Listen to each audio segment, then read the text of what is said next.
Pojok Seram mengucapkan selamat menunaikan ibadah puasa buat teman-teman yang menjalankan.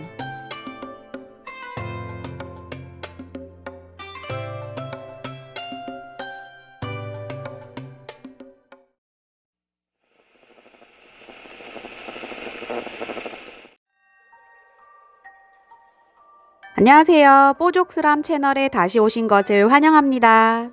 Halo guys, selamat datang kembali di Pojok Seram. Hari ini gue akan menceritakan film Korea yang berjudul Two Moons. Hayo kita mulai.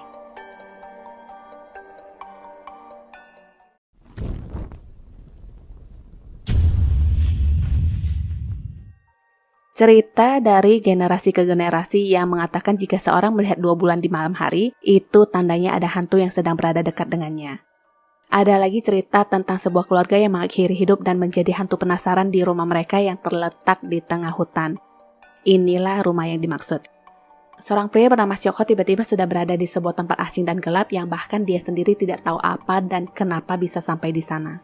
Ternyata dia tidak sendirian. Ada gadis remaja yang bernama In Jong yang juga bernasib sama.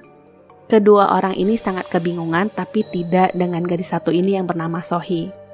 Ketiga orang ini tidak saling mengenal dan mereka terjebak di sebuah gudang dengan pintu yang tidak terkunci. Hal ini menambah kebingungan mereka karena jika logikanya mereka telah diculik, harusnya pintu gudang pun sudah digembok. Merasa penasaran, mereka memutuskan untuk mencari tahu apa yang sebenarnya terjadi dengan masuk ke sebuah rumah. Rumah dalam keadaan kosong, tapi Seok Ho merasa samar-samar mendengar suara walaupun tidak begitu jelas suara apa itu. Selagi Seok Ho dan Sohee memeriksa ke ruangan lain, In Jong yang sendirian sekilas melihat bayangan orang lewat dari cermin. Dia pun memberitahu kedua temannya dan Seok Ho merasa sebaiknya mereka pergi dari rumah tersebut, tapi menurut Sohee hal yang agak tidak mungkin dilakukan sekarang mengingat posisi rumah sendiri ada di tengah hutan. Walaupun begitu, mereka tetap pergi tanpa Sohee. Di tengah jalan, In Jong berpendapat bahwa tingkah Sohee itu sangat mencurigakan, bahkan sejak mereka berada di dalam gudang tadi.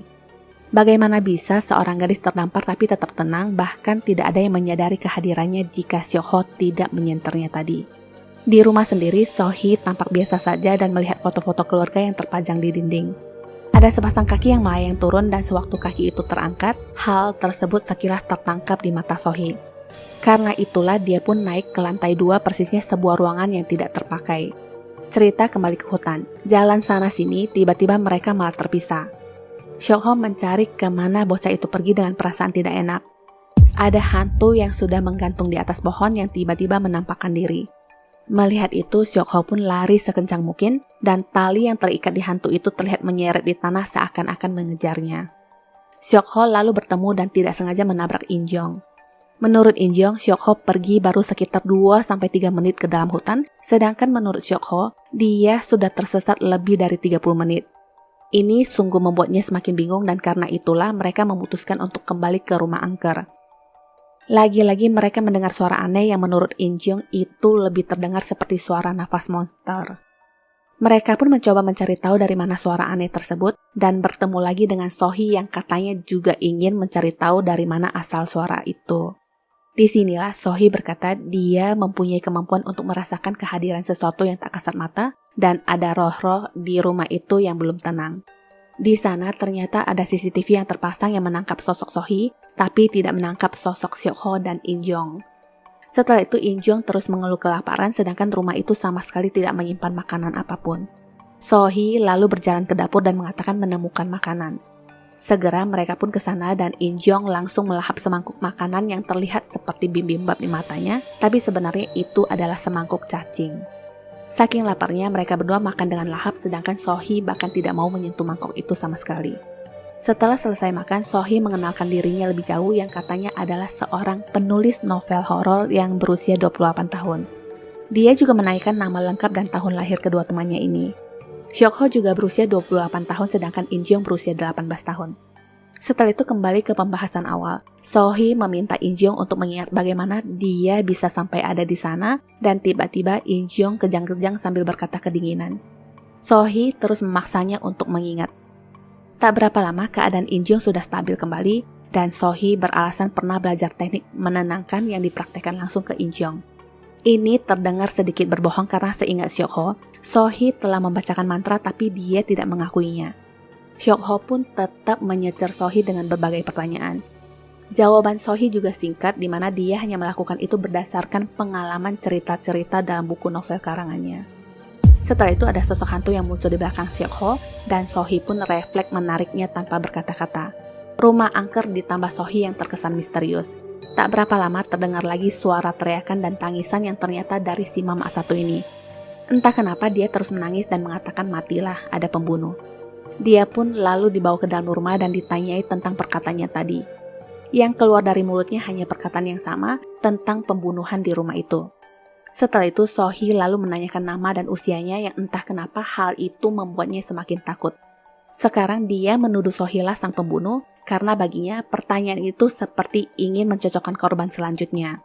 Perempuan itu berteriak agar Seok-ho segera menghabisi Sohee sebelum dia membunuh mereka semua, tapi tentu saja buat Seok-ho itu terdengar sedikit berlebihan. Karena reaksi si mama, Sohee pun berkata dia akan pergi dari ruangan, tapi sebelum itu dia sempat melayangkan tatapan tidak sukanya kepada mama.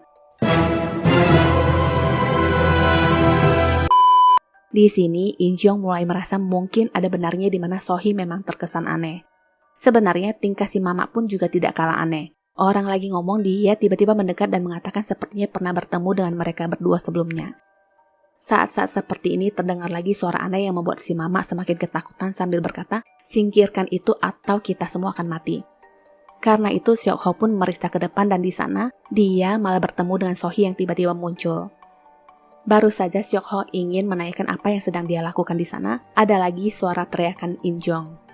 Entah kenapa si mama sudah mati duluan dan entah apa yang terjadi, hanya saja terlihat banyaknya bercak darah di lantai. Sohee mencoba menerawang apa yang terjadi dengannya dan inilah cerita sesungguhnya. Dulu kehidupan si mama ini boleh dibilang miris, di mana dia sering disiksa suaminya dan suatu hari anaknya meninggal karena kepalanya terbentur saat dia ingin menarik kaki suaminya. Setelah itu dia yang sedang bersih-bersih di suatu tempat melihat ke atas dan penglihatan Sohee pun terputus di sini. Sohee menanyakan In-jong apa yang terjadi, tapi In-jong mengatakan dia benar-benar tidak tahu. Lampu tiba-tiba padam dan Sohee mengatakan In-jong harus berusaha mengingat bagaimana dia bisa sampai di rumah itu jika ingin tahu apa yang sedang terjadi. Sohee juga mengingatkan bahwa waktu mereka sudah tidak banyak lagi. Saat-saat seperti itu Seok-ho seperti mengingat kejadian yang menimpanya. Jadi ceritanya dia dan teman-temannya sedang mendaki gunung dan posisinya Seok-ho ini berada paling belakang. Singkat cerita dia terpisah dengan teman-temannya yang lain dan mencoba meminta pertolongan dengan memberhentikan mobil yang sedang melaju. Setelah itu dia pun dibawa ke dalam box mobil dan di sana ada juga seorang gadis yang tidak sadarkan diri yang entah siapa. Sampai di sini Seok-ho tidak lagi mengingat kisah lanjutannya. Mendengar cerita itu, In-jong baru mengingat bahwa dialah gadis yang ada di dalam box mobil. Ceritanya hari itu In-jong bersama temannya meminta tumpangan untuk sampai ke pusat kota. Singkat cerita mereka pun dipersilakan naik oleh supir yang ternyata seorang perempuan. Selama perjalanan supir diam saja walaupun diajak bicara, dan dia malah berhenti lalu masuk ke sebuah rumah. Karena merasa menunggu terlalu lama, In-jong menyusul ke dalam dan melihat si supir yang sedang asik memotong lobak. Sebagai informasi, supir itu ternyata adalah si mama yang tewas mengenaskan tadi. Seperti yang sudah-sudah, dia hanya diam saja ketika diajak bicara. Kalau udah begitu, In-jong dan temannya ini berencana akan berjalan kaki, tapi tiba-tiba si mama menyetir mobil yang hampir saja menabrak mereka. In-jong kesal dan merasa perlu memberikan pelajaran kepada sang supir dan ingatan itu pun sampai di sini. Terdengar lagi suara aneh dan parahnya, mayat si mama tadi sudah menghilang. Melihat kejadian itu, Sohee pun menyelinap pergi diam-diam. Tinggallah mereka berdua dan dari belakang ada bayangan seseorang yang ingin menikam Seok-ho. Sosok itu tak lain adalah si mama dan anehnya lagi, dia menghilang setelah itu. Malam itu bertepatan dengan munculnya 2 bulan. Di tempat lain, Sohee membahas ini dengan temannya yang bernama Jong. Asumsinya sekarang si mama yang sudah menjadi hantu itu bangkit setelah mendengar perbincangan mereka tadi. Seorang teman mereka yang bernama Yong-wook sedang menanyakan tentang identitas asli si mak hantu itu di kota, sementara mereka berdua memonitor In-jong dan Seok-ho lewat CCTV yang sekarang naik ke lantai atas karena mendengar suara-suara. Di sana si mak hantu muncul tiba-tiba dan terjadilah perkelahian di antara Seok-ho dan dia. Seok-ho ditikam berkali-kali dan sekarang dia menargetkan In-jong.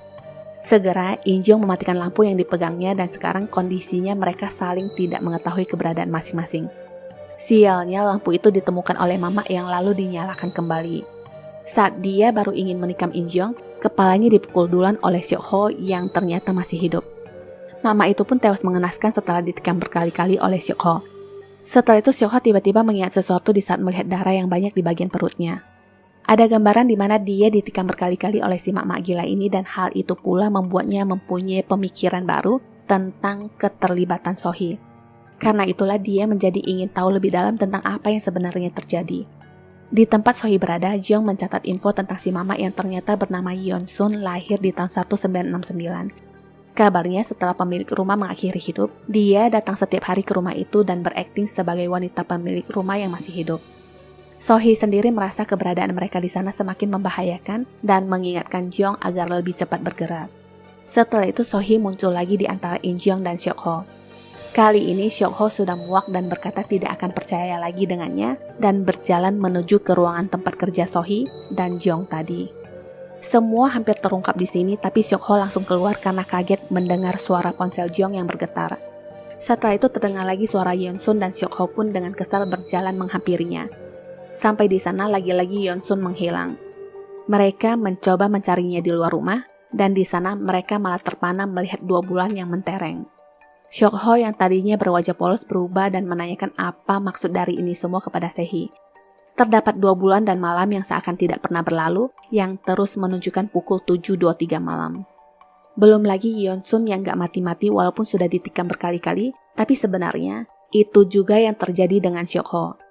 In Jeong mengungkapkan keanehan itu, tapi Syok Ho menganggap anak kecil ini sudah keterlaluan dengan mengatakan yang tidak-tidak, sedangkan menurut Syok Ho sendiri, In Jeong lah yang sudah mati di dalam box mobil. Jadi lanjutan cerita lalunya itu, In Jeong memang dihabisi oleh Yeon Sun. Semakin In Jeong mengingat hal itu, semakin dia tidak terima, sedangkan Syok Ho terus menertawakannya. Dalam kesempatan itu, Sohee langsung kabur ke tempat persembunyiannya. Jeong sempat kaget yang dipikir itu adalah hantu Yeon Sun. Dia mengaku Yeon Sun sempat datang menemuinya dan menatapnya tajam. Tapi ngomong-ngomong, bagaimana dia bisa melihat hantu itu dengan mata telanjang di mana harusnya dia tidak mempunyai kemampuan seperti Sohee. Sohee berasumsi itu merupakan suatu tanda bahwa rohnya semakin kuat dan segera mereka harus sudah menyudahi semua ini, tapi Jeong berpendapat lain. Dia tetap ingin melanjutkan program TV horornya dengan memecahkan misteri di antara mereka. Sohee tidak setuju karena para arwah sudah semakin marah dan kuat. Dia lalu kembali dan menempelkan jimat di punggung In Jeong untuk membebaskannya dari rasa sakit. Saat itu jugalah dia menjelaskan kepada Syok Ho bahwa mereka adalah roh yang penuh dendam yang tidak bisa meninggalkan rumah tersebut. Syok Ho tidak percaya dengan mengatakan dia baik-baik saja dan Sohee menjabarkan kisah tentangnya yang sudah meninggal 7 tahun yang lalu. Jadi ceritanya, di hari itu dia ditabrak mobil yang dikendarai oleh Yeon Sun. Sewaktu dia sekarat itulah dia dibawa ke dalam mobil box, tapi sekarang Syok Ho terus mengingkari apa yang sudah terjadi. Apapun itu, Sohee tidak memperdulikannya dan terus mengucap mantra untuk menenangkan In Jeong. Pintu tiba-tiba terbuka dan In Jeong pun akhirnya diatasi dengan baik. Sekarang giliran Syok Ho, tapi dia terus menghindar. Sohee tidak menyerah dan terus membacakan mantra dan terakhir, jimat pun dimasukkan ke dalam mulutnya. Jeong yang sedang memonitor di ruangan lain sekilas seperti melihat bayangan yang lewat. Yang ditakutkan sekarang adalah hantu Yeon Sun dan benar saja hantu itu muncul tepat di depannya. Tak berapa lama Sohee kembali ke camp dan hantu Yeon Sun pun sudah berdiri di belakangnya. Menyadari itu, Sohee langsung mengeluarkan kertas jimat sambil menyebutkan nama Yeon Sun dan tahun lahirnya. Dia juga menceritakan kisahnya yang terjebak sudah 7 tahun lamanya dan telah membunuh suaminya sendiri. Yeon Sun mengingat itu semua dengan mengatai suaminya itu adalah iblis, sedangkan dia tidak mengingat alasan kenapa dia menghabisi In Jeong dan Syok Ho. Sohee terus membacakan mantra, tapi situasi semakin tidak menguntungkan di mana muncul hantu anak kecil yang memegang kakinya, ditambah kemunculan hantu-hantu lainnya. Ada hantu perempuan yang semakin mendekat dan mencekiknya.